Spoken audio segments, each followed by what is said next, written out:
Thank you. Right, I'm gonna, it's 7 o'clock. How many have we got in now, roughly? 113, including everybody else. Okay, I think over 100 is worth starting, actually. We're going to record it. We are recording this. So welcome, everybody, to the launch of UK Disability History Month for 2022. And our theme this year is Disability, Health and Wellbeing. I hope everyone can see the logo up on the screen there. Is that right? Everyone seeing that? Yes? Okay. We basically thought we're looking about this, that it's about caring and about well-being and about health. So a fractured heart probably represents really our experience of that, certainly over the last 12 years. And so that's why we adopted this. And as you'll see from the poster that we developed, we've got a whole load of images of different points in history, which will be covered at various points. But at the bottom, we've got disability rights, not austerity. And although I think because of direct action, because of the outcry of the much more obvious austerity measures, the government steered away from that today. But nevertheless, not funding people to keep up with inflation and not funding them properly to keep up with the rise in energy and keeping wages down below inflation and even pensions and benefits down below because they haven't been brought up to speed over a period of time, will represent more austerity measures. So we'll come back to that later. But what I'd like to do now is, first of all, introduce Louise. Thank Louise Regan for standing in at the last minute. Daniel Kabidi, who was the past president of the National Education Union, said at Easter that he'd do this, but unfortunately he's been nominated to run for election as the new General Secretary of the National Education Union, and he's having to do hustings all the time. So at the last minute, Louise has offered to come in, and the NEU is one of our big sponsors, and they do a lot of work in schools over the time of the year. So I'd really like to ask Louise to speak now. Do I need to come out of this, do I? Someone advise me. No, if Louise isn't sharing. No. Then so Louise, just go ahead. Welcome, and off you go. Thank you very much. No problem. Thanks very much, Richard. So yeah, my name's Louise Regan. Very pleased to be here, and I'll bring apologies from Daniel, but as Richard has said, he's busy at hustings meetings. It's just that this has fallen at the time when all of our districts are holding those for our new General Secretary. So I am a National Officer for Membership and Equality of the National Education Union, but I'm also a classroom teacher, currently teaching in Year 4, and have a very long history of work in this area. So I'm very pleased to be here, and I want to thank Richard and all the organisers for inviting the NEU along. As Richard says, we absolutely support UK Disability History Month. And equally, obviously, we recognise that this isn't something we need to do just in this month, but something we should be doing all year round, and it should be embedded in all of our work that we do in the union and in our schools and workplaces. So I'm just going to talk a little bit about what we do as a union, and also particularly issues that happened during COVID and that sort of ongoing impact of COVID, specifically for our members, but also obviously that impacts on our communities. So the NEU has a very proud history of representing and supporting disabled education professionals and also young people, and we continue to fight for equality for all. And I have to say, Richard is at the heart of that work. Richard has always been there for me. When I first became a teacher, Richard did a lot of training and a lot of support to me in terms of developing my own knowledge and understanding around disability, inclusion and equality for disabled people. So, you know, Richard has always been there and does a fantastic job. So thank you, Richard, for what you continue to do. Most recently, we've produced something called our Disability Toolkit. It was launched at our Disabled Members Conference. And it's a toolkit for workplace reps. It's an onliner to look at it. You can go onto the NEU website, have a look at the Disability Toolkit. But it's about raising awareness really amongst our reps, our workplace reps, to think about what they can do to support and collectivise around disabled members in their workplaces and understanding what their needs are. For example, it talks about reasonable adjustments, language do's and don'ts, social model of disability, which I'll talk about a little bit later, and about workplace disability discrimination. And thanks to Judy Ellaby, who's just posted it in the chat, but also for all the huge amount of work that she and other staff have done to ensure that it's in place and it's really well publicised. Particularly advises our reps on negotiating around reasonable adjustments and disability equality collectively. And I think that's really important, because it's not about an individual fighting for their rights. We work together. We're a team in schools, we're a team in society, and we should be working collectively together to ensure that all members get the rights that they are entitled to, and that we are fighting as a union group in our workplaces, but more widely across districts and nationally, to ensure that those are in place. The aim of the toolkit really is to upskill everyone, to raise awareness, raise knowledge and understanding, promoting a disability equality culture in our schools and workplaces, and an ethos for staff, but also for students, actually, because if we have a workplace where staff understand about disability equality, understand about reasonable adjustments, understand the social model of disability, those staff will then be implementing that in their classrooms and settings, and that will be much better for students and the wider community. So we think it's a really powerful tool for us to be using. So I would encourage everybody to have a really good look at it. And if you've got any questions, you know, you can contact any of us in the NEU. We'd be happy to talk to you about that. We also have a huge amount of guidance and advice for members on our website, disability discrimination in the workplace and how to tackle that. We have a mental health charter. We have advice and guidance around disability harassment and tackling disableist language. And again, we think it's really important to empower people to think about their language, the language they're using, but give people the skills to tackle people when they're not using language that is appropriate. The other thing that we've done is we've produced resources to use in schools. And I know UK Disability History Month has a huge amount of resources. So I would encourage everybody who works with children, young people, to look on their website.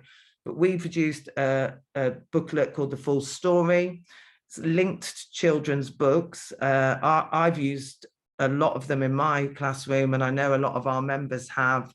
It gives you ideas of things that you can do.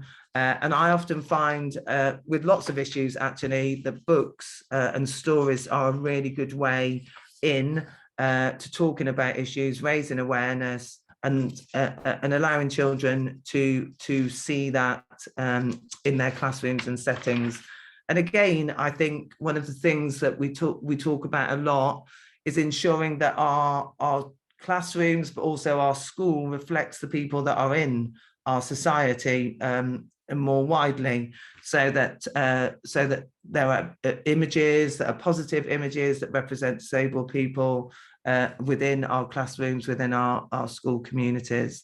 Can you make your last point now, please, Louise? Thank you. Yes, of course I will. Sorry, I didn't talk much about COVID. We did a huge amount during COVID around supporting and protecting members And the final thing I really want to say is about our commitment to the social model of disability, because I think this is really important.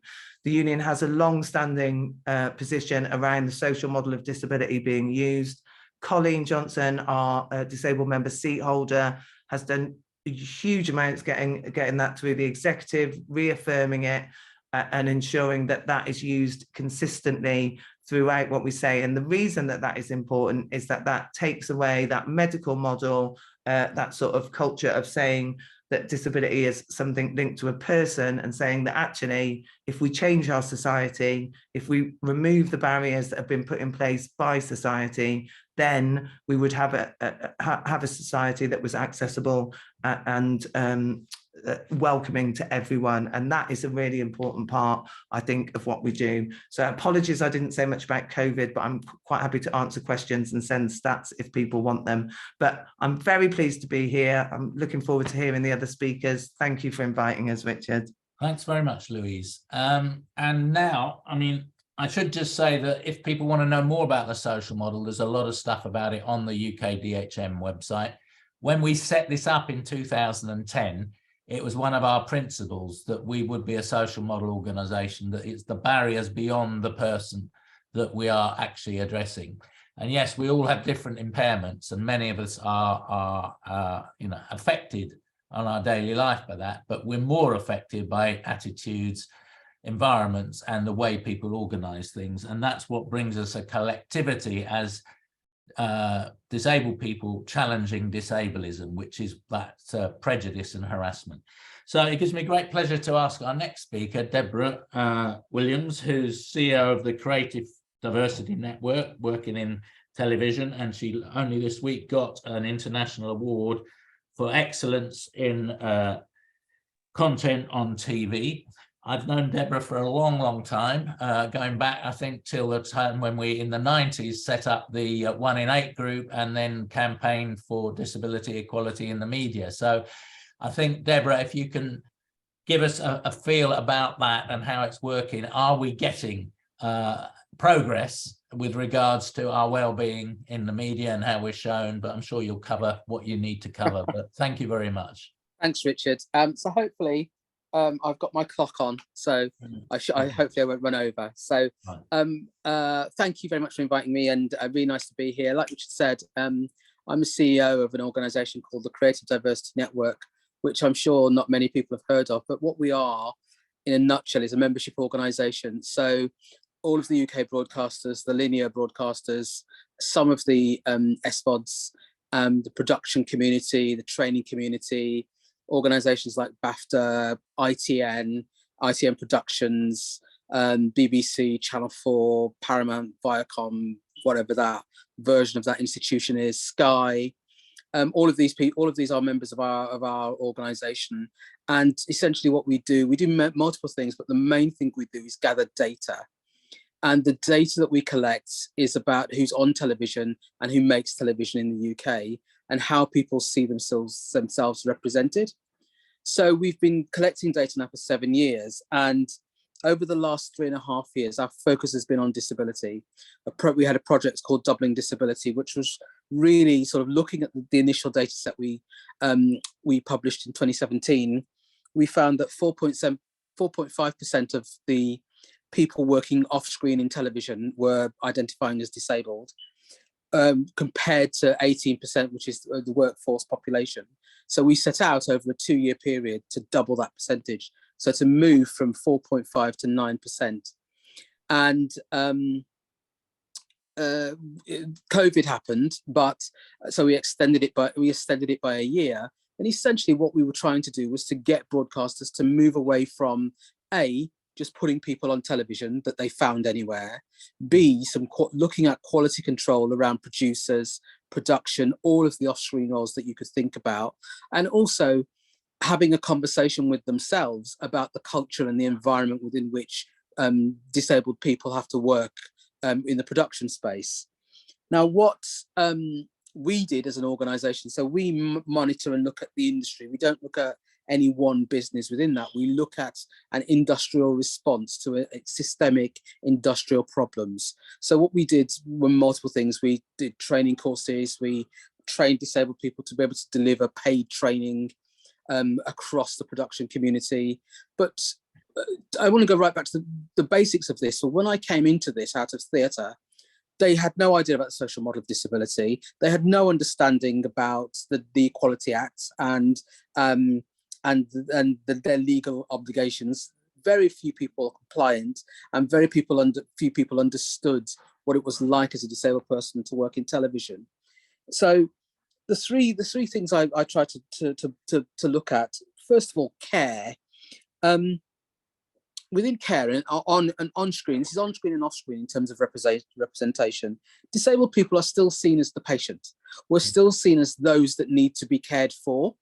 We're not even perceived as carers, actually having caring responsibilities. So as well as being disabled by our environments and the spaces within which we are trying to operate, and the work of a freelancer and working as an independent individual, there is very little conversation about caring responsibilities for disabled people. And that means that when solutions are brought forward in terms of carers, it is still very much, it's very disableist and it's very monocultural in its understanding and approach, on screen and off screen. You know, if you look at content that's on screen, it's written by non-disabled people, and disabled people are still, you know, are still pitted within that space. In terms of health, and this is, you know, there's a big conversation about women's health in particular that's happening, but and Black women's health. But disabled women, again, we're not seen as women.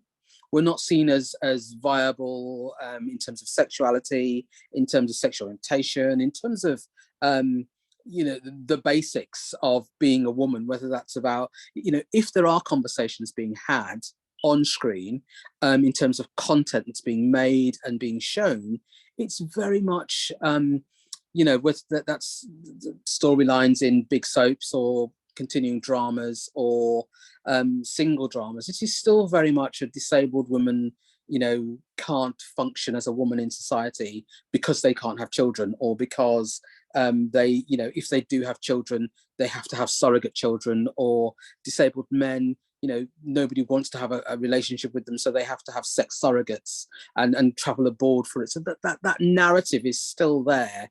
And even with shows like Undateables, which, you know, there are many people like that show because it does suggest that, you know, we're trying to, you know, disabled people are attractive, but it's still disabled people dating disabled people. It's not sort of a wider understanding of what attractiveness is and what beauty is. And in terms of well-being, I mean, I think one of the things that our research is definitely showing us is that the well-being conversation is now that mental health has become a big thing in the industry because of conditions and working conditions and post-COVID.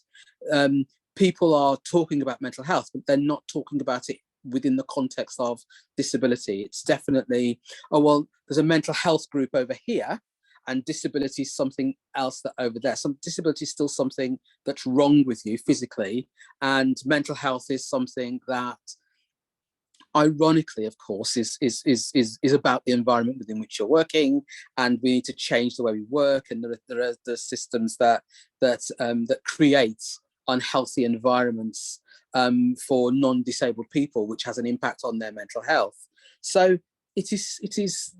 We've come a long way, despite all of that. We have come a long way, and I've just, you know, come from a meeting all day today with the regulator, so with Ofcom, talking about you know, trying to get a better understanding of how we monitor race and disability and ethnicity, how we monitor sex and disability, and, you know, so how they're going to start asking broadcasters to start thinking about this much more when they start collecting data under the new system that they're going to be using from next spring.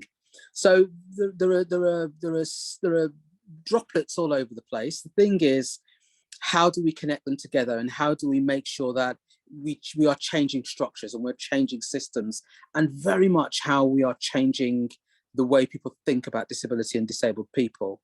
So the last thing I want to talk about is the commissioning process in television. So one of our big pushes, and gladly today I heard from the regulator, one of their big things is inclusive commissioning. So he's really starting to think about who has the money, who gets to say yes, and challenging criteria around that, and whether or not how that's being approached and how that's being considered at the moment is appropriate in terms of disability, and that they want to start moving towards social model. They're not there yet, but I had a good conversation with them today about the idea of social model. So I think that's my time run out. Thank you, Richard. Hopefully that answers questions. Well, yes, and I think it shows that we are making progress. It's slow, but you know, Article 8 of the UN Convention requires the government to do much more about this, and obviously public broadcasters are working to the government, and therefore Article 8 is important. But it's good the way you're bringing them to take everybody along. So I think that's really important, and thanks for all the work you're doing to bring that. And I think people watching television, things like Ralph and Katie, other things like that, which we're seeing on our screens in normal broadcast time as ordinary drama, is beginning to change. And we've for a while now seen it in many of the soaps and so on. So keep doing what you're doing. Thanks very much. Thank you. Okay, so it's my bit now. Right, so when we started looking at this, and for people who want more about this, if you go on the website, the broadsheet is there in a lot of different formats that you can download. But I wanted to, one of the reasons why we went for health was because of the disparities in the way we were treated during COVID.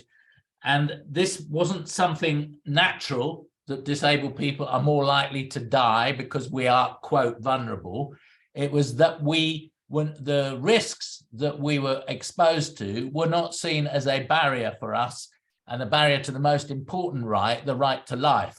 And so it was the case that around 60 to 68% of the fatalities were disabled people. And when you look into these, and these are Office of National Statistics, the general level of death was 3 times higher for people with more significant impairments and loss of function, and slightly higher for women than men. But across all classes and in all ways. But of course, in more deprived areas, the rates were much higher. We had a lot of stuff, and quite rightly, when there was shown to be some disparity with ethnic minorities. When this came out for disability, it was hardly there at all. And that perhaps is about the way that people don't really know how to relate to disabled people. Some of the things that we'll hear about from people like John in Wales were really important, that they use this as a trigger to change the way that things were going on, and we're going to hear that in a minute. But nevertheless, it showed up the cracks in our society and the lack of a human rights approach. The government here signed up in 2009, it was the end of the Labour government, to the UN Convention on the Rights of Persons with Disabilities. But the Conservative government and the Lib Dem coalition, they all said, yes, we're going to go along with it. But in fact, although they have coined the social model as something they do, in terms of actually implementation and dealing with the real barriers, I think it became pretty obvious during the COVID pandemic that the COVID Act cut the support that many disabled people living in the community but requiring social care and support, it just wasn't there anymore. And people were left for whole evenings and days in soiled nappies, the food, they were not brought. There was a whole range of things. And when it came to medical care, it was being rationed. And in the early days, NICE guidance said, if a disabled person and non-disabled people, if there's a question of who gets the ventilator, it should be the non-disabled person. That is a direct breach of the UN Convention. There is not meant to be any distinction like that in the way that medical care is actually offered.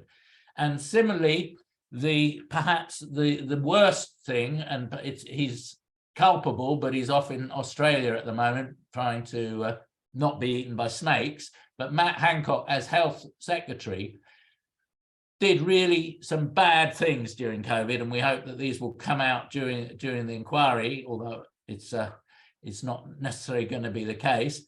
The idea of moving people who had COVID out of hospitals and into care homes. Now, it's important to say, most people think, oh, care homes, old people. No, if you're not disabled, you don't go to a care home.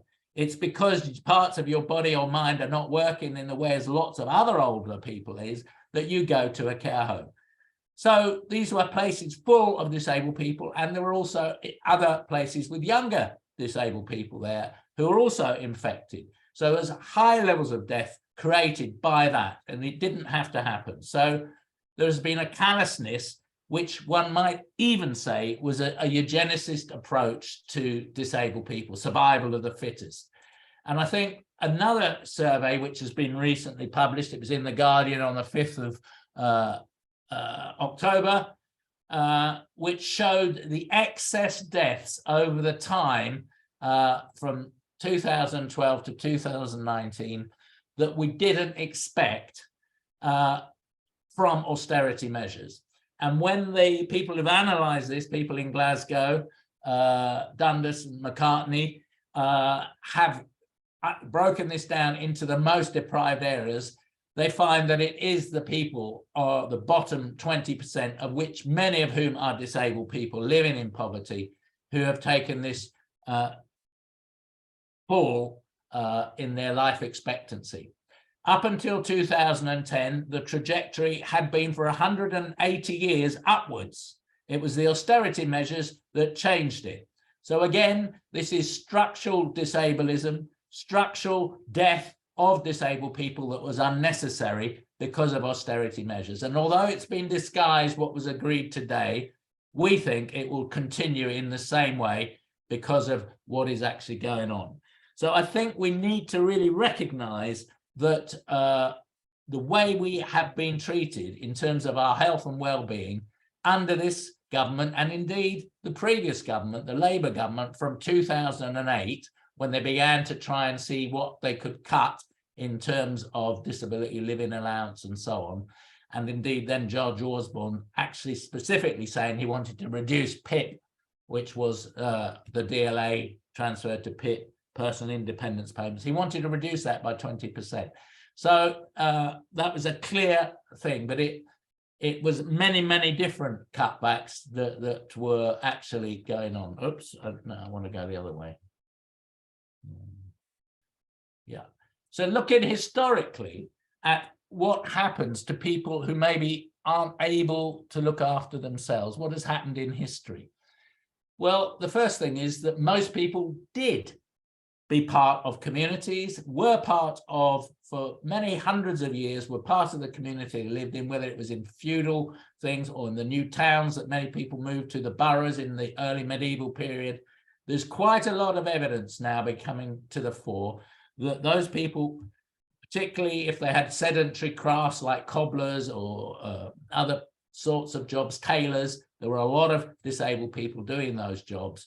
And it didn't seem to make much difference. In fact, they weren't pulled out of the mass of poorer people. Occasionally, people just couldn't do things. And then after the breakdown of the monasteries with the Great Reformation, up until that time, they had fulfilled this function of looking after those who couldn't really look after themselves. So there was charity. There were the 7 goals of what you needed to do. And one of those was looking after the sick and disabled. Of course, when Henry VIII decided to abolish the monasteries, he abolished all of that care. And so there began to be large numbers of disabled people tramping around the streets, begging and so on. And so the first poor law was introduced, which was a tax, a local tax on people. And this was administered by certain people who were given that role, as we can see on the left there. But it was given to you in your own home. But over the next couple of hundred years, it began to change slowly with industrialization, but more the threat of revolution really frightened the British ruling classes when they saw what had happened in France with the revolution there. And so fear of insurrection, but also not being prepared to give a reasonable amount. And we think back to this division that there was between the worthy poor and the unworthy poor, which started way back in the 13th century. It came forward. And so under those sorts of pressures, and also a cosmetic thing, like we don't want all these people around, let's lock them away, let's begin to incarcerate them. We see the Poor Law Reform Act of 1834, and people, and you can see a couple of these women here are disabled, one's blind and one has other issues, in the workhouse, and were given meaningless tasks to do. Here they're uncorking bits of rope. Nothing much happened to this stuff when they did it, or in other places they broke up stones all day, and just got the minimum level of subsistence. And the idea of that was to prevent people who they believed were work shy, something we've heard recently with government propaganda, to force them to work. Well, actually what happened by 1860, because there was no other provision, the censuses tell us that by that date, the majority of inhabitants of the workhouses were not people who might be able to work, but people who were old, or to use the term of the time, infirm, which meant they were disabled. So by 1860, they were majority of the workhouses, but that system went on right up until the welfare state was introduced on the back of the idea that people who'd fought in the Second World War needed and wanted and voted for real change, and didn't want to go back to the Depression years with handouts and means tests. And the welfare state was formed. And it's true to say, and that was very important, that disabled people were not really very much included in that. We had to fight to be included in it. There were certain things we got, but it was really the movement that grew up between the 1960s and 1980s, culminating in the Disability Discrimination Act, which we had to fight for 17 times, and even then getting Labour committed to filling all the gaps in it. So by about 2005, we had, for a period, for about 5 years, we actually had most of the things we needed until the crash. The greed of the speculators wrecked the social service system, and we've been paying for it ever since. And it seems now that the greed and rush to get out of Europe, which is an underlying characteristic which has impacted on disabled people a lot. We can't get the PAs that we need, and it's affecting underlying growth. And that's something that the OBR pointed out today. It isn't all about what's going on in Russia or inflation around the world. There's also our own homegrown economic problem, which of course was to get rid of Richard. Red tape. Yes. Richard, you've less than 1 minute left now. Okay, thank you. I will go on to my next slide. We have also, for people with learning difficulties, which and people who are seen as mad, melancholia or mania, as well as people who were termed idiots, imbeciles and feeble-minded. They had a different route, but similar, of being in the community and then incarcerated. But an extra thing, which was eugenics, and there's a program explaining eugenics on Radio 4 just starting today, I think, so you can hear that on iPlayer if you're not familiar with that history. So to end up with, then, we have been fighting back for over 100 years. The march in 1920 that others will allude to was an important march of blind people from 3 parts of the country to London. Justice, not charity, they were marching under. Our movement has really fought for rights, not charity, both in the austerity, but also for the right to life. To each time people want this individual solution. Oh, it's so terrible to be a disabled person. I really want to be able to kill myself. We are against that as a movement because we have seen that used to kill off disabled people in large scale in Nazi Germany, but also in places like Oregon and other places where that has been introduced. There's been a very substantial pressure put on disabled people to go for assisted suicide so that their children can have their house and other things. What we say is we want the right level of care and the right level of support. So I'll end by saying what we need. We need growth of social protection, health and social security. We need National Independent Living Service, which is like the National Health Service, which is there at the point of delivery, funded nationally, but a local delivery. We need real inclusion. We need co-production where we are around the table deciding what should happen.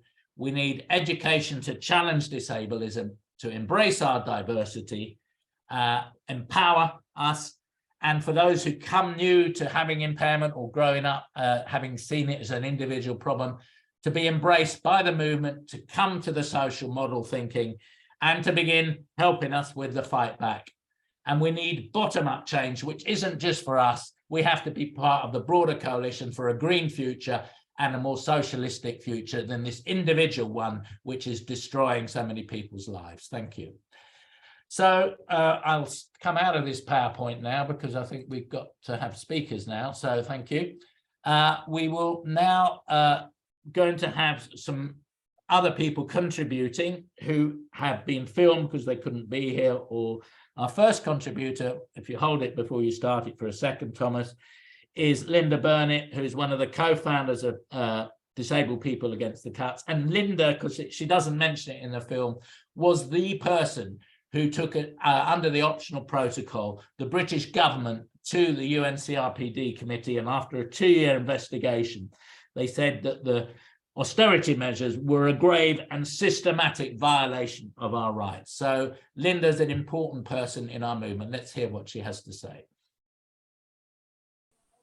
DPAC was basically set up following disabled people's protest at the Tory Party conference in Birmingham in 2010.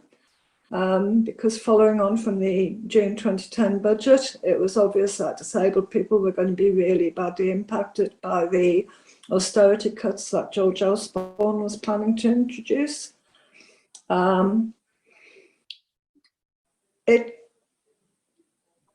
was originally intended just to have a disabled people section and a march there, but at the same time, we realised that there was no functioning national DPO to campaign against the cuts, and somehow DPAC just sort of emerged to fill that gap. And from the original meeting of 6 or 7 co-founders in Birmingham, things just took off, and it was really difficult to know what to focus on because frankly, there were so many cuts that disabled people were facing at that time. I think we've achieved quite a lot, particularly given how small we are, say, compared to one of the major disability charities. We don't have the massive amounts of funding. We don't have the massive numbers of staff. We do have a research team, which is very useful. We work very closely with John from Disability News Service, which is also very useful. And I think we've had a lot of success. I think initially, when we targeted at us, we brought down their share prices and targeted their recruitment campaigns, including on university campuses. And we basically forced them to give up the work capability assessments contracts.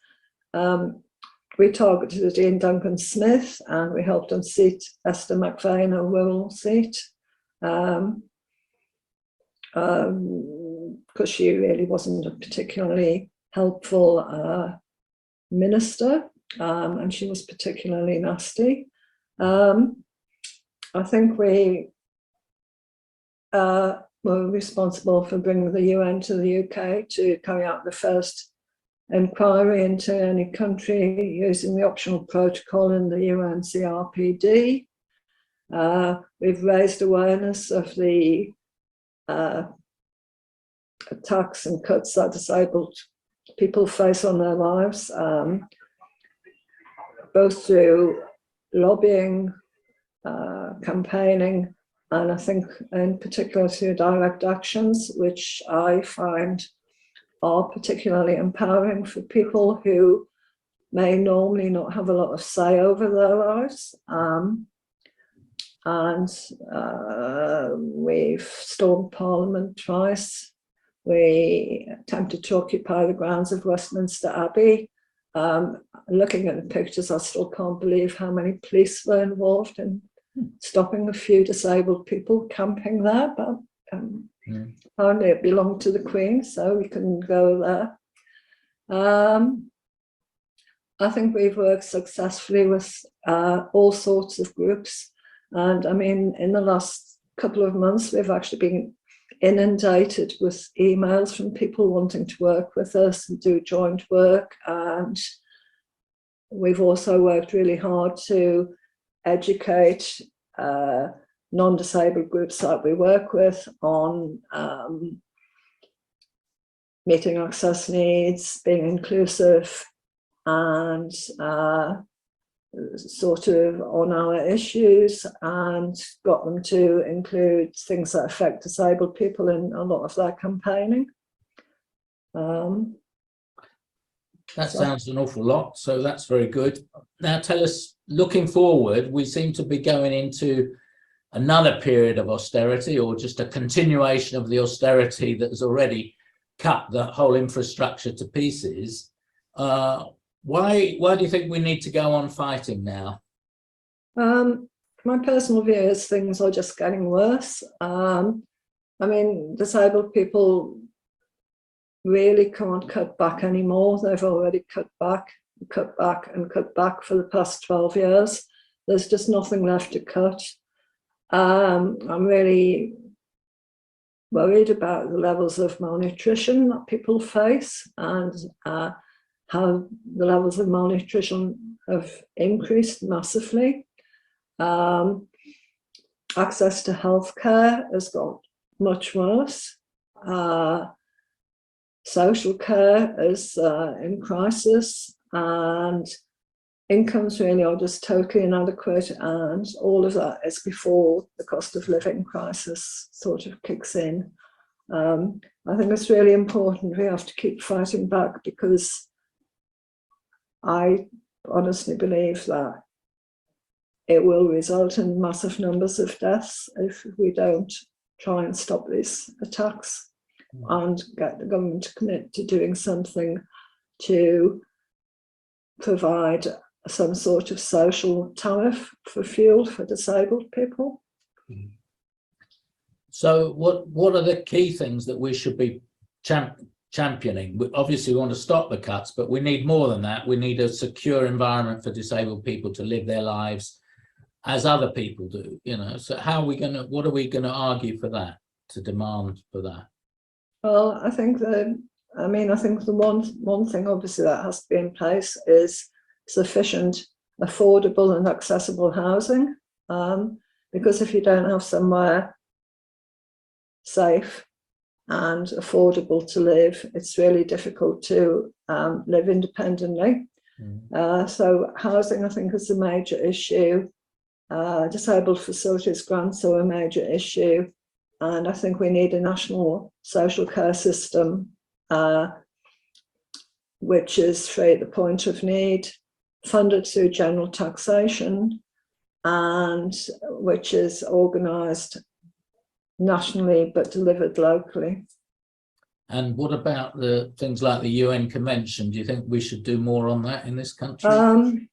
Ideally, I would like to see the whole of the UN Convention adopted into domestic law, which I think would give us far more protection than we have at the moment. But I think coupled with that, we also need better access to justice, because it's, even if you can get legal aid and you have a really good case, it's quite often impossible to find a public law solicitor who isn't inundated with other work.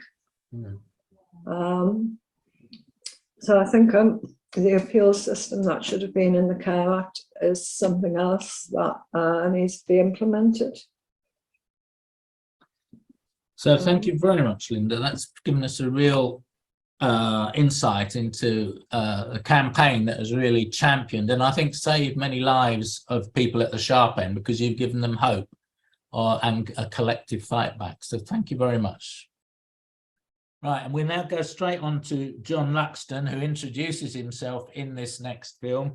John is a disability equality advisor to the Welsh government and a disabled person. So Thomas, can we cue that one up, please?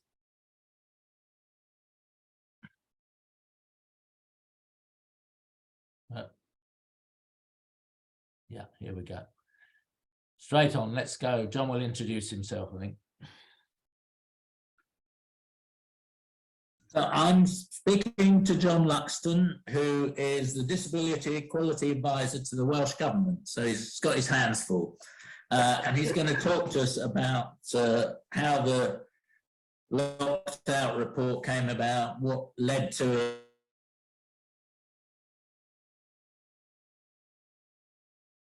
Oops. We got a technical problem. Seems to have stopped. A moral basis of some of the work that was being done in Wales. So right at the very beginning of COVID, we looked at, with a degree of horror at the English, the guidance that came from NICE, that came from the BMA, etc., etc.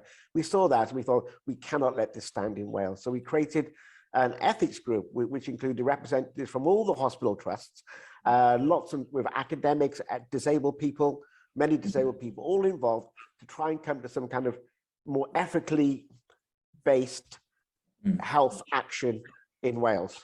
Because I don't know if you remember these things, Richard, but we had a situation whereby the NICE report was saying things like, if you are somebody who receives direct payments or any form of social care, then you would not be getting a ventilator. We had other reports, other piece of the guidance that said, if a disabled person was using a ventilator to their benefit and a non-disabled person needed it, then you could take it off the disabled person.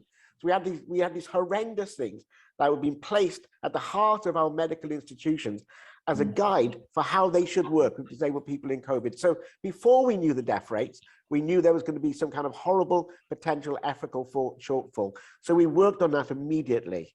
From about April, May, we heard stories of how various pieces of government legislation was affecting how disabled people was receiving services, or how their care packages were being demoted to a certain degree, hours cut, etc., etc.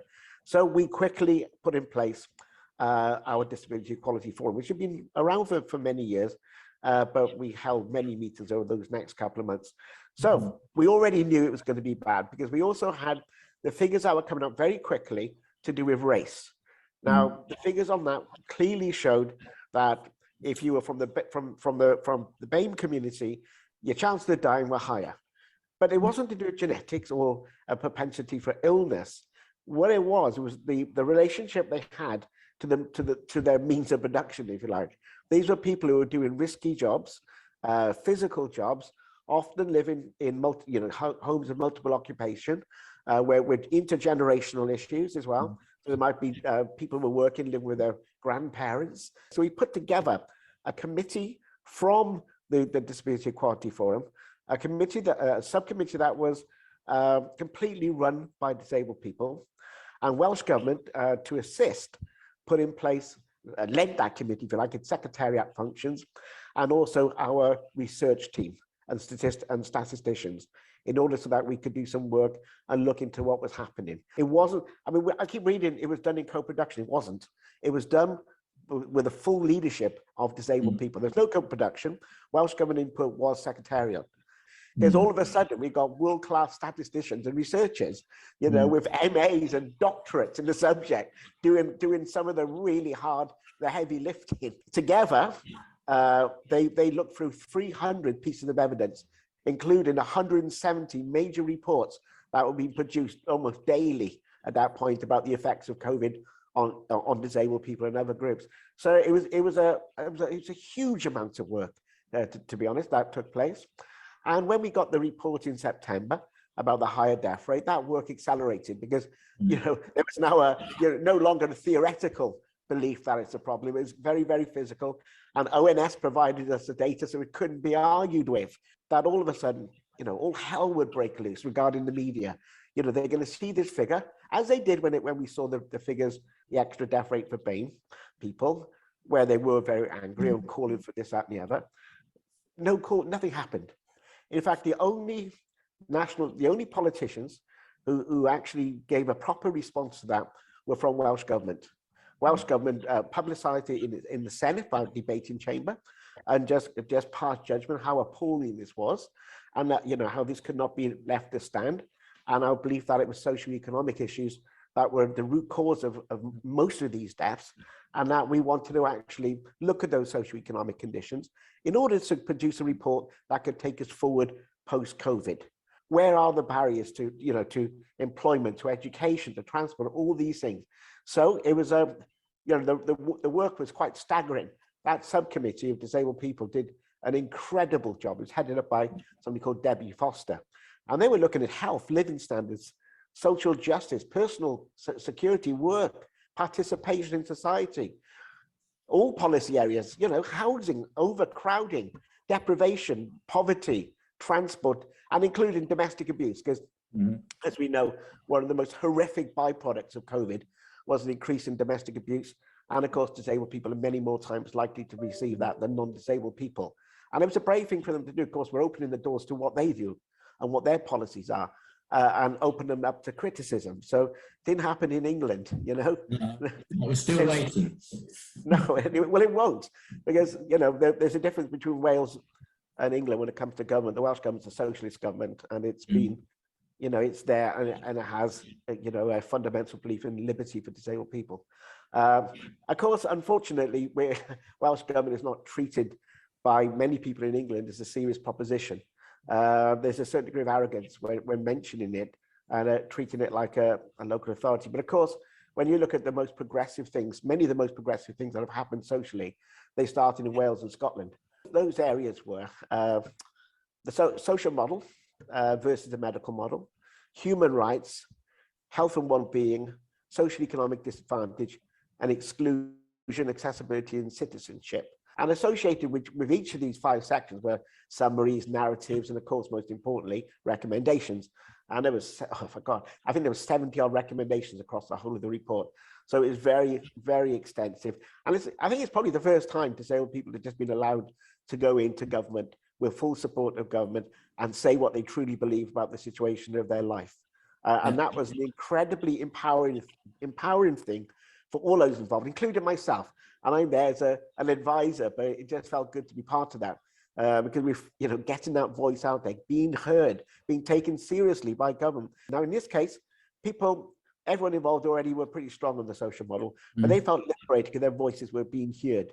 And they understood that government and understood the fact that the social model was key to this work. So the final report was produced in March 2021. And the final report put itself into those, as you know, into those chapters. But what came after it, what was crucial, when we put the report out, the first Minister of Wales, Mark Drakeford, understood the massive importance of this, you know, because a quarter of our population in Wales are disabled people, and they're a group where the words equality and liberation are not often heard amongst the general public or amongst certain companies, organizations, and dare I say it, some local authorities. So there was so Mark Drakeford, he said, well, what we need to do now is to create a First Minister's task force. And a task force is not just like a little committee, it's a task force with powers. And those powers were to work with Welsh Government in a co-production method, using co-production, to actually really try and make real differences to the way work is carried out in Wales, to the way disabled people are treated in Wales, to how policies and procedures impact on disabled people.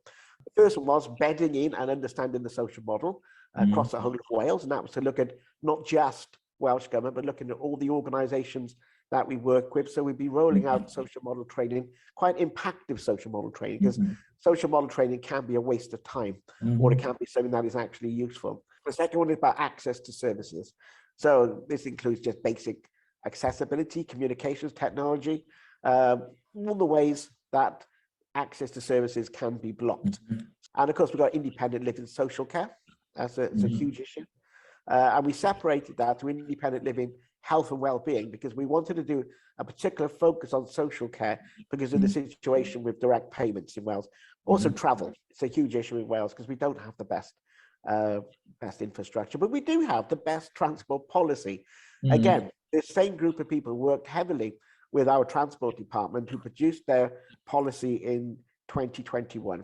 It's the best transport policy in the UK, and it's looking to make all the infrastructure, all the buses, the stations, all of them accessible within 5 years. So thank you for that, John. And it shows what you can do when, as part of the UK, one part of the UK, you actually use your strengths collectively for disabled people's organisations to actually change the circumstances in which they live. Of course, it helps to have a government with a sympathetic ear, one we don't have at Westminster currently. But let's go on. We want to get a bit more analysis about what lay behind the austerity measures, and who better to ask than Ellen Clifford, author of a prize-winning book, author of War on Disabled People. So over to you, Ellen.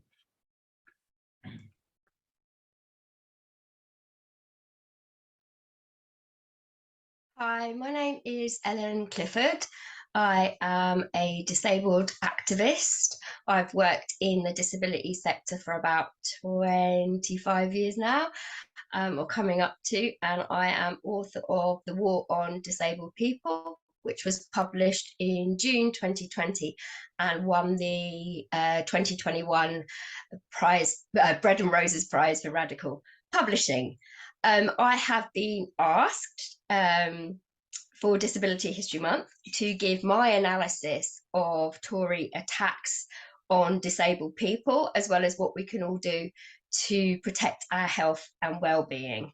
So in terms of my analysis of the Tory attacks, that is basically the subject of my book. So I'm going to attempt to give a summary. I think in the book I identified 3 key factors within what I believe are the ideologically motivated attacks by Tory-led governments on disabled people.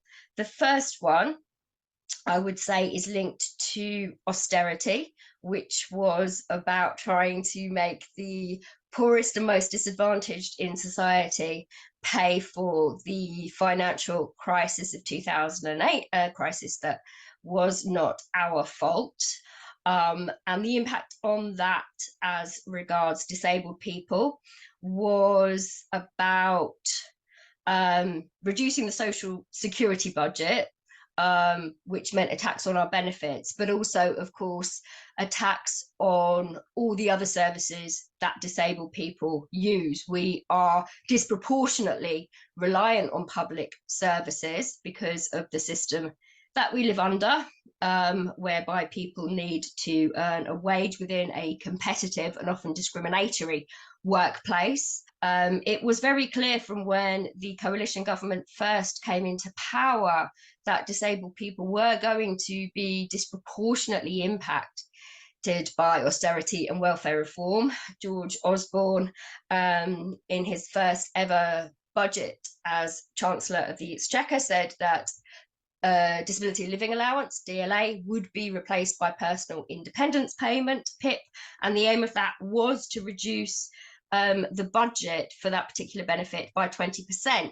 There was also a cumulative impact for disabled people in terms of the combined impacts of the attacks to our social security payments, along with the cuts to the services that we receive, not just social care support, but of course all frontline support, community organisations that we use, funding for deaf and disabled people's organisations, the massive attacks on the education system and provision of learning support so that disabled pupils have the chance to learn in mainstream environments. Second factor, I'd say, was privatisation, so wanting to dismantle the social security system and give it over to the private sector to run. That was a particular vision that someone called Lord Freud had. He actually crossed the floor after the Labour government lost the election, across the floor to the Conservatives so that he could carry out putting that vision into practice. Actually, his vision never materialized. I think the toxic reputation that many of the private companies that delivered the benefit assessments gained as a result of operating those systems that pushed so many disabled people into poverty, led to people killing themselves and losing their lives because of removal of essential support, meant that very few companies were then prepared to want to get into that. The third factor I identified was linked very much to the Conservative economic agenda, which was about making sure that businesses were propped up after the 2008 financial crisis. There has been, ever since then, a period of low productivity growth. The austerity regime was a way of approaching this so that businesses could continue to maintain their profits by squeezing workers. So a lot of the changes in approach that were brought in through the welfare reform agenda and which were embedded within the introduction of universal credit, so things like ramping up of sanctions, conditionality, 35-hour a week job searches, were about making it so unbearable to be on out of work benefits that people will be prepared to take, the worst job under the worst conditions. Bringing in those kind of approaches was also about preparing unemployed workers for jobs where what we're seeing trends in the modern workplace are decreasing autonomy, decreasing ability for workers to look after their own health and well-being, and increased stress and intensification of labour. So trying to make the social security system mirror those downward worsening trends within paid employment within the workplace. And of course, those all had a discriminatory impact on disabled claimants, but the government, the Tories, really didn't care, because for them, business and the profit motive is much bigger priority for them than our well-being. Is a level of maybe incompetence, lack of understanding of who disabled people are. We were, before the pandemic, we made up 68% of the benefit caseload, yet universal credit was designed to be digital by default. It was designed in a way that makes it very inaccessible to many disabled people. I think that was partly an accident, just because we are always a side issue, even when, as in the case with benefits, we're actually the majority of the caseload. I think there is an attitude of direct hostility towards disabled people in some quarters of the Tory party as well. For some, they do have a, albeit paternalistic, approach, but do not like the idea of actively harming disabled people. But I think, as we saw particularly under Boris Johnson administration, there is a current of eugenics thought that still runs within the Tory party. Finally, what can we do about protecting our health and well-being, particularly as we're in danger of austerity Mark II with the new Prime Minister coming in? This is really, really important. And I would say, in my experience as a disabled person, it is our peer support networks that play a vitally important role in our lives. It's where we share information about how to survive. We are able to share resources. We're able to keep each other going. The other thing I think is actually getting involved in campaigning. I've been involved in 2 different projects run by the University of Essex, and findings that we didn't aim to uncover that came out as a byproduct of the research were that an attitude of resistance can actually help disabled people to maintain a sense of positive identity during the worst times of cuts, when you're up against a perverse and literally mad-making social security system. It can give us a sense of empowerment that can make us want to keep going. The kind of that anger is much better to experience than a feeling that you just want to give up. But it also puts you in contact with other people, and it is social networks, which are really, really important to the well-being of many of us. However, you know, however you want that to be, whether that's online or in person, trying to find those networks that communicate in ways that are accessible to you, I think that's really, really important. So thanks to Ellen for that. And I think this theme is beginning to run through the evening, which is that we have to collectivize our issues. We cannot allow ourselves to be isolated and individualized, and the social media and the internet have helped with that. But there's no alternative really to meeting with other disabled people on actions and events and in meetings and discussing. I think that's something that's coming through. We've got 4 more contributions. I hope people stay with us. We've got Andrew Lee next, talking from the people with learning difficulties and autism point of view. We've got the 3 of the disabled curators of the exhibition opening launching tonight in Manchester at the People's Museum for the next 11 months. And we've got Dolly Sen talking about how, as a mental health survivor, she can use art and campaigning, and then ending up with one of the founding fathers of the social model, Colin Barnes, talking about why it's still really relevant. So let's keep with us, because I think this is all very useful. Can we go on then now to Andrew Lee, please? So People First is the national self-advocacy organisation run and controlled by people with learning difficulties. We were set up in 1984 after a group of self-advocates actually came back from an international conference held in Canada. From that conference, over a period of time, different towns and cities across the UK set up their own local self-advocacy organisations with their own management committee and local and regional campaign priorities. We set up a COVID-19 action support group for self-advocates, and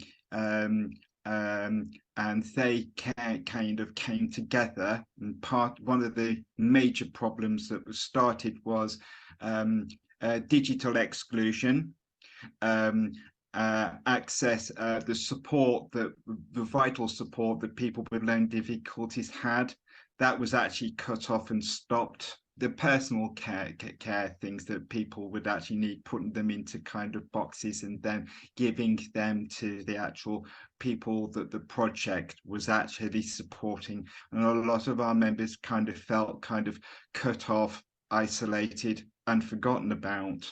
And a lot of the actual conversations that was actually happening by the Prime Minister at the time and the statements, all of that information wasn't actually in a accessible format. So it fell down to local self-advocacy organisations to actually put the information that was changing week by week, to put that information into easy read so that people with learning difficulties could keep themselves safe and know what was kind of going on. One of the things that the COVID-19 Action Support Group did was we started to actually put together letters calling for people with learning difficulties and people that needed support to actually be vaccinated, because it's actually 2 years of being isolated and cut off. It means that a lot of people are actually frightened of actually going out on their own. It's had an impact on people's mental health. And it's actually had an impact, I think, on actually how they actually communicate with friends, with family. Some people want to actually get together and join in groups. Some people actually want to actually keep communicating online. Local self-advocacy orgs are actually having to kind of adapt. I think one of the member organisations in Leeds, they've actually started their cafe project again, where they're slowly bringing people together together to rebuild their confidence. For society generally, it's finished, it's over. But for a lot of people with learning difficulties and other people with pre-existing conditions, we're still, our minds are still stuck in the COVID mindset of 2 years. Okay, so that's given us a really good picture of perhaps some of the reasons why there was a higher fatality rate for people with learning difficulties than other groups, particularly young people.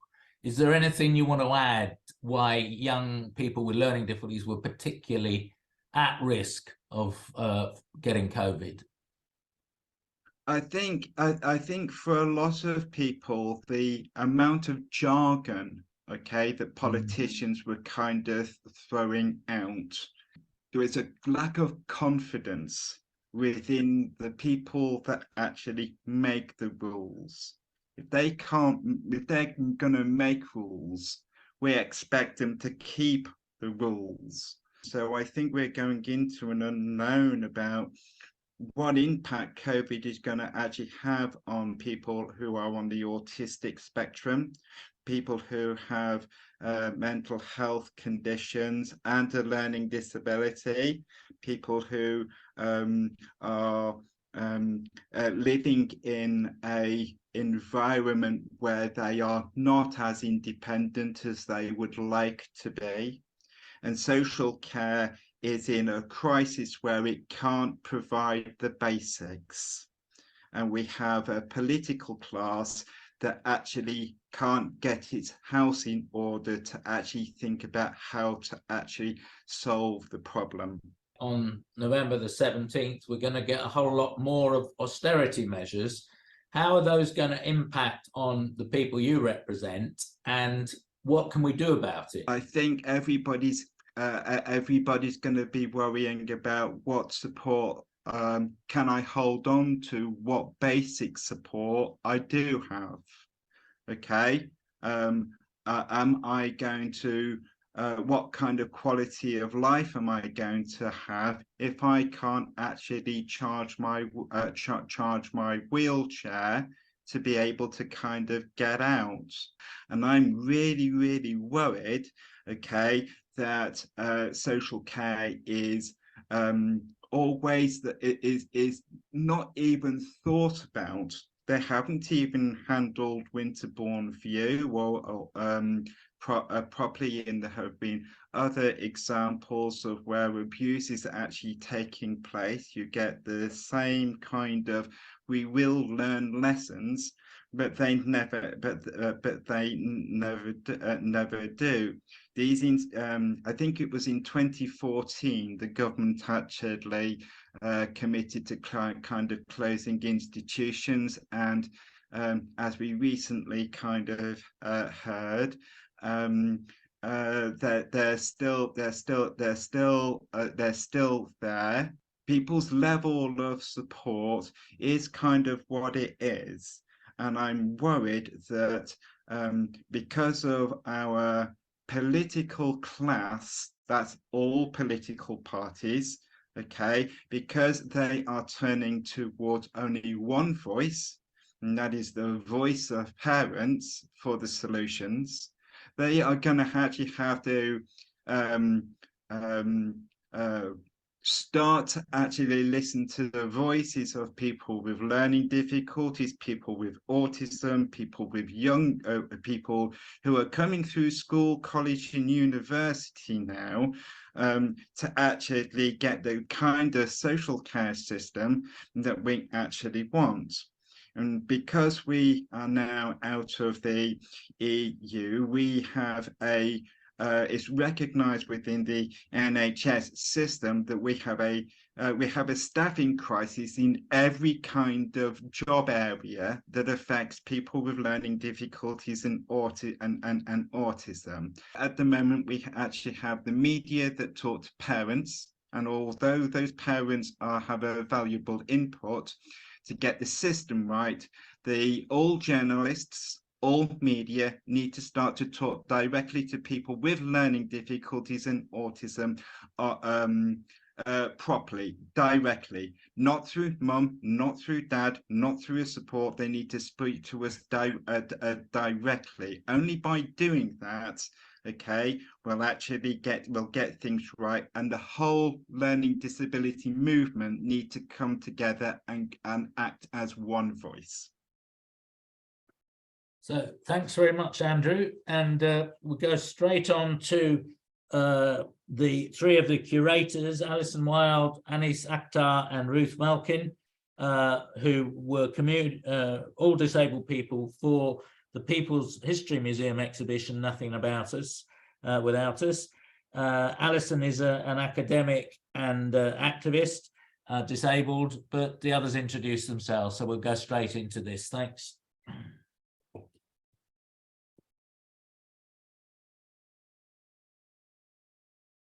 People's History Museum wanted to have a disabled-led exhibition about disability politics, particularly focusing on the UK, and that this was a co-produced exhibition, and I just thought that was terribly exciting. And I think we've created quite a nuanced exhibition which has disability politics at the centre, shows the various ways that we've been the primary architects in the improvement of our own lives, but also shows the talents and the experiences of disabled people. It's not just the artifacts, it's also things like the timeline, which I had the pleasure of working on, and that, even though I am quite well versed in disability politics, that was a real revelation to me. So we've got a great timeline there, which tells where you can see how disability politics has moved along. And one thing in particular that I was impressed by was the National League of the Blind in 1920, and then marching from several cities to London, and how this has been a model that many people have actually followed, not just the disability movement, but also lots of other political organisations. This set the scene, for example, for the Jarrow March. A second person that I'm really glad is in the exhibition is Dolly, and that includes her film and also some other artifacts by her, all of which I think are really interesting, and some are quite funny, but also very powerful. If I have to pick one thing, it's probably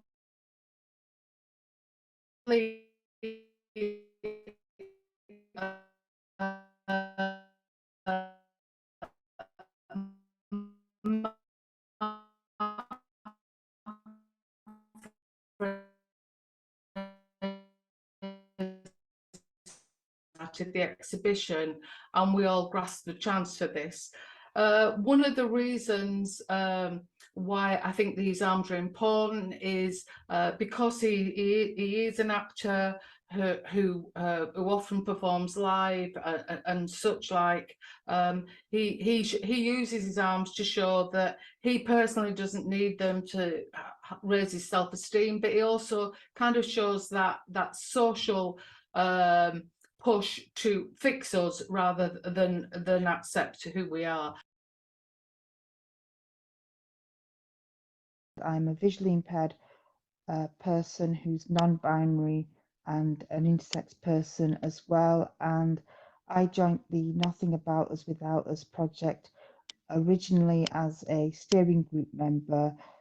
However, then I was employed, actually my first paid job ever, and I got involved because I wanted to see the intersectional history of the disabled people's movement in terms of LGBTIQA plus people, people of colour. And I think it's really important as disability advocates that we learn about our history. And the tagline for the exhibition is disability activism, past, present and future. So we're trying to look at our history, what's going on currently and what's going to happen in the future and how all these tie together. And not long ago, I designed a flag, which is purple with a white circle in the middle.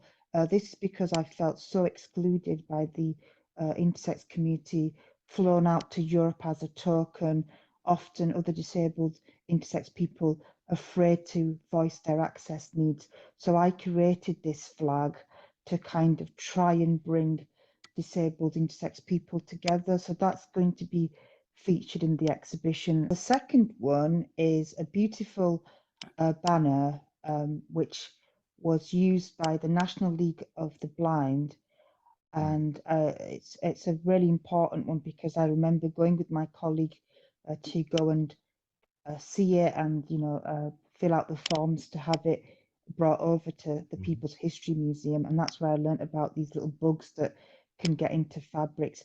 In 1920, from the 5th of April to the 25th of April, from Manchester, Newport and Leeds, 250 plus people, blind people predominantly, but might have been allies, marched all the way down to London and were greeted by 10,000 audiences in Trafalgar Square, sorry my pronunciation there, and I thought it was really powerful because the whole idea of disabled people mobilising, I'd always assumed the 1920s Blind March was a day in London. I had no idea that for 20 days people were travelling from the north of England all the way to London, and that just blew my mind. As somebody who's neurodivergent and really passionate about the autistic and the learning disabled umbrella as a whole, it's the quilt that commemorates Laughing Boy. I've had the privilege of meeting the mum who started that campaign. It was about a young lad who ultimately lost his life, just like lots of recent accounts of young people losing their lives due to the neglect of care provision in this country. I'm a disability rights activist, have been for all my adult life really, and I saw this opportunity, and to be honest, a friend of mine who was involved at an earlier stage said you should do this, and she really encouraged me to apply because and I looked at what was going on. I hadn't really understood what it was all about, but when I looked at what was going on, I thought this is a fantastic opportunity to tell our story, and that's what I'm about. I'm a storyteller, and I want to tell our story of the disability rights movement.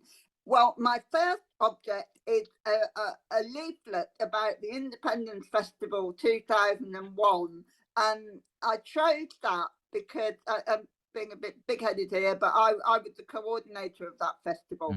And again, I wanted to be coordinator of that festival because I went to the first Independence Festival in 1997 in Manchester, and I remember vividly going on to St Anne's Square where they were having an outdoor event, and there were loads and loads of disabled people here, and I just got that feeling of, phew, these are my people. And what I loved about the Independence Festival was that it was totally disabled people, so disabled people, deaf people, people with learning difficulties, survivors of the mental health system. We all came together and we were working as one, and it was absolutely fantastic. The other thing that I chose is the Charter of Deaf Rights, because I am a deaf person. I was dumped in a mainstream school, and that's one of the reasons why I'm an activist, because I had such a miserable time in education, discriminated against. And when I left education, I said, I don't know what life's going to be like, but it's going to be different from this. And that's when I first identified as a disabled person. If somebody had shown me a Charter of Deaf Rights when I was at school, my life would have taken a different course. And I absolutely think that kind of that this is a right, and that's my that's been since I discovered the disability rights movement and the phrase "rights not charity," that has governed my life. It's changed my life as well. I worked for an organisation called Invalid ? We later changed its name to Valid in the 1990s. And we were fed up with people parking in blue badge parking spaces without a badge. So we got together as a group to do something about this, and we designed some stickers that you could stick on the car windscreen. Now, it's got special glue on them. If you got back within 5 minutes, you could peel them off quite easily. But if you were there half an hour or whatever, more than half an hour, they stuck fast. And you had to really scrape them to get them off. And they all had slogans on. And you know, one of them was "Get out of my space." And we had great fun coming up with the slogans together. And although I'm not a blue badge holder, I absolutely supported that campaign. That's three really good examples there, and a good reason why everyone should try and get themselves in the next 11 months along to Manchester to see this amazing exhibition. Right, and Alison mentioned Dolly Sen, which put me on the track of going and finding her, and I've done an interview with her. There's only a small part of her work here, but if you just follow her online, you'll find a whole series of things that she's made. But let's hear from Dolly now.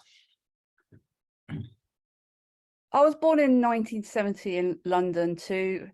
It's unusual pairing in that my dad who came from India, was a musician, and my mum, who came from Scotland, who was a seamstress, but also profoundly deaf. But I do remember my sister Sheila, who's next in line after me, being in hospital and having a brain operation. My mum stayed in the hospital with my sister, and my dad had to look after me. He couldn't cope, basically. So I went to stay with aunties and uncles. It became physically abusive of myself and my mum. But I felt like my childhood was just being in a constant state of terror. So I felt like, you know, that the world wasn't a place of love, it was a place of threat. The only kind of sanctuary I had was school. Once I started school, I loved learning, and I loved reading and stuff like that. And I think, looking back, if I hadn't had that outlet, I don't think I would be here. So kind of like a whole childhood full of pain. And then it all kind of came to a head at around 13, 14.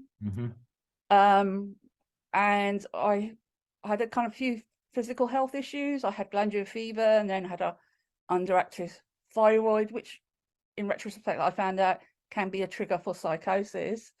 I was being bullied at school, so my school as sanctuary was gone. My dad's abuse was escalating, the violence. And I think just one day, one Sunday Sunday afternoon, listening to the top 30. So that's when I first started to hear voices.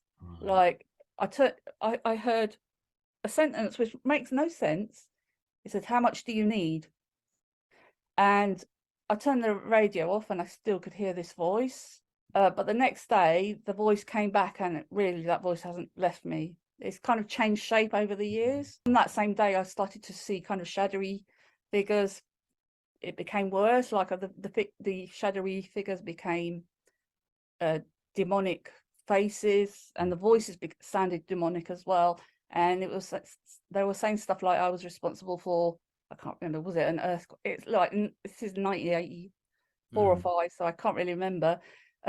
Basically, any problems in the world, I was to blame. Well, exactly 1 week after I started to hear voices, I tried to take my own life because I didn't know what it was. To me, I didn't understand it was psychosis. I thought, you know, demons were really there.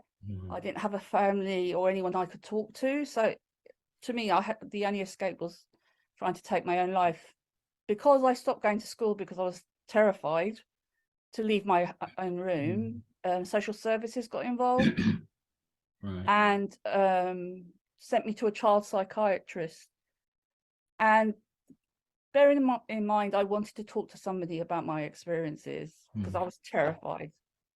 I went into this room and this female psychiatrist was sitting in a chair with a clipboard in front of her face and said, "What's wrong with you then?" And she kind of asked questions as if she was trying to accuse me of something. One time in the 20s I was sectioned, and the other time I went in voluntarily. I hit my 30th birthday and I thought, I can't carry on like this, because psychiatry wasn't there to hear my story as I wanted to tell it. They were there just to kind of individualize the distress rather than seeing what was causing it. On my 30th birthday, I said, I can't carry on like this. If I'm going to wait for psychiatry to save me, I'm going to wait a long time. So I thought, I'm just going to try and give it everything I got. I'm going to try and do what I want. And if somebody sat next to me and it was my turn to get off the bus, I was too shy to say, "Excuse me, can I get off the bus?" So that's how shy I was. So I realized I needed to develop confidence. You know, there's that famous quote, you know, feel the fear and do it anyway. That's exactly, that was my strategy. I'm going to do things even though I'm terrified. At one of these mental health coffee mornings, this guy called Jason Pegler came to promote his book company, where he said he wanted to publish people's mental health stories. And we talked because I during this time, around my late 20s and the beginning of my 30s, I started to write. And I only wrote because it was a way of expressing really painful things. And so writing about loneliness made me less lonely, that kind of thing. So I sent him some of my poetry, and he said, "Well, I'd like you to write your life story. Can you do it in 6 weeks?" He says, "I want to publish it for Mental Health Week in October." So I did it in 6 weeks. That's the start of my creative career. And the ball started rolling, and actually the ball hasn't stopped rolling ever since. So, for example, at that book launch of my first book, or my first autobiography, The World is Full of Laughter, we had the book launch in a pub, and that's where I met some of the people from Mad Pride. And they were just so lovely, so encouraging and very cheeky, and they made me look at madness in a very different way. Actually, creativity and campaigning could be one way of making sense of my experience. I was on very heavy medication. I was on I think at the worst point, like on high doses of antipsychotics and antidepressants and mood stabilizers. It kind of reduced my psychosis, but it also reduced me. It reduced my sense of self. It reduced my ability to think. It reduced my interest in the world. It reduces everything. One of my dreams was to go to university, and I realized I couldn't be on antipsychotics and do a degree. So I slowly came off of the antipsychotics, I think around about age 36, 37.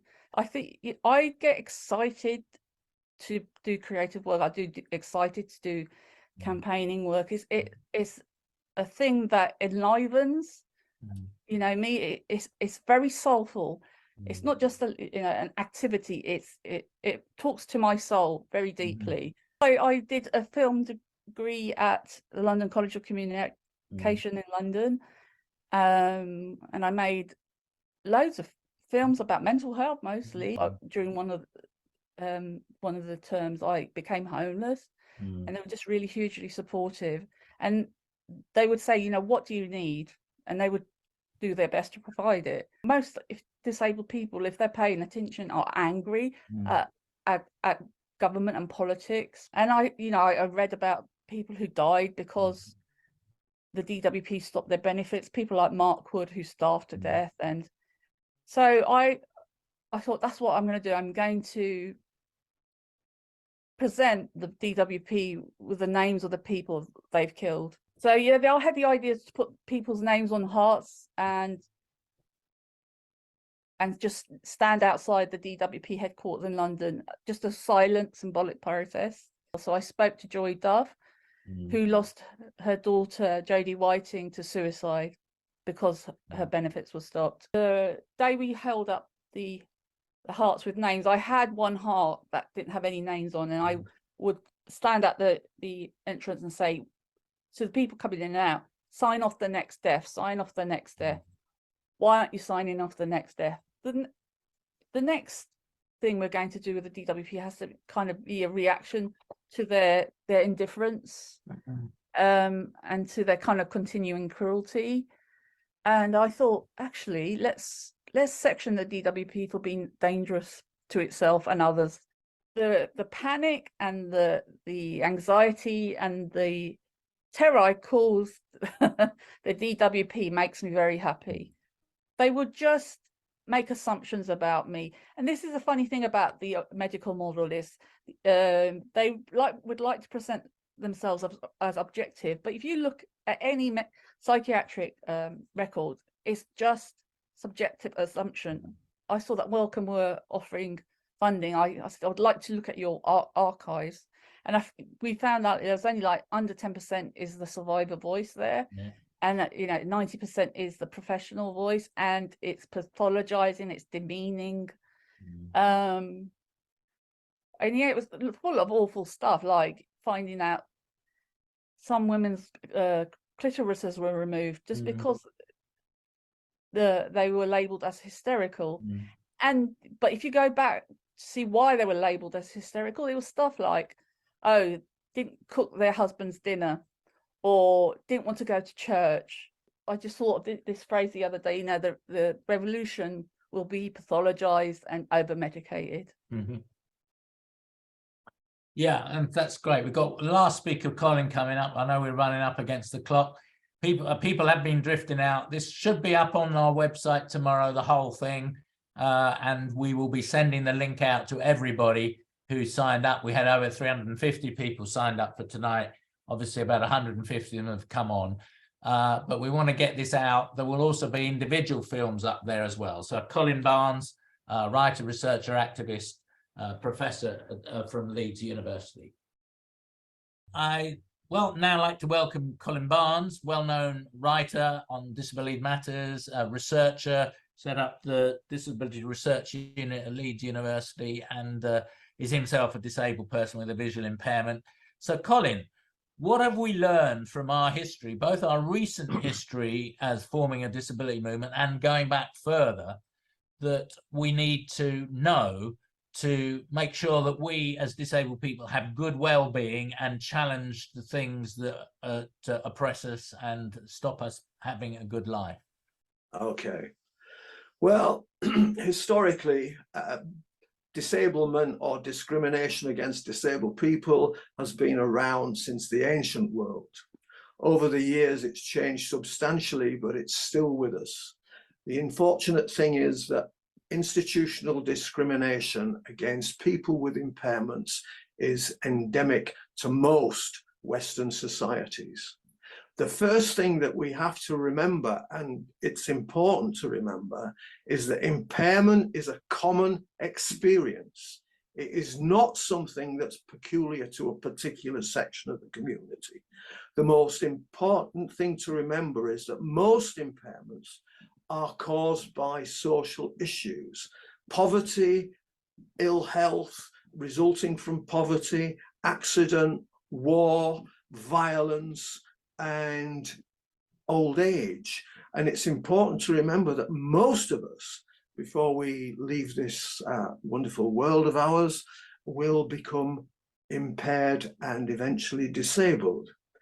The second most important thing to remember is, because impairment is a common experience, discrimination against disabled people is something that we all have to accept and fight against, because we need a different approach to understanding the reality of the human experience. Disabled people came together in the 1950s and 60s and redefined disablement as the problem of society, not individuals. They recognized impairment was a common experience, but disability was something that could be addressed and changed with political action. This led to what we call the social model of disability, which is not a discussion of different conditions, different impairments, but the result of the way society responds to those impairments. And this is evident in history, culture, education, employment, transport systems, health services. Most people assume impairment and disability can be explained with reference to what's called the medical approach to disability, which suggests that the limitations of our lifestyle are results of our impairments. This is not the case, as disabled people have proved when they came together since the Second World War to argue against discrimination. And there has been some success, some limited success. In the UK and in America, for example, we generated a political movement that brought into effect anti-discrimination legislation. It's a sad state of affairs that that legislation has never been put fully into practice. And this is one reason why, for the future, disabled people must come together and become politicized. Without political action against discrimination against disabled people, there will be a continuation of the sad state of affairs. And unfortunately, the way the world is moving at the moment, it seems that the politicization of disablement is more important than it has been for the past 20 years. We've got the UN Convention on the Rights of Persons with Disabilities, as they call it, using American language, but here the government says disabled people, so we're one up on that. But we've got this convention, but most countries have ratified it, but they're not implementing it. Why do you think that is? Why aren't we getting the implementation of this human rights agreement? Because basically disability or disablement, and to address issues around impairment and disability, costs money. And we live in a modern world which is dominated by finance and the need to generate wealth.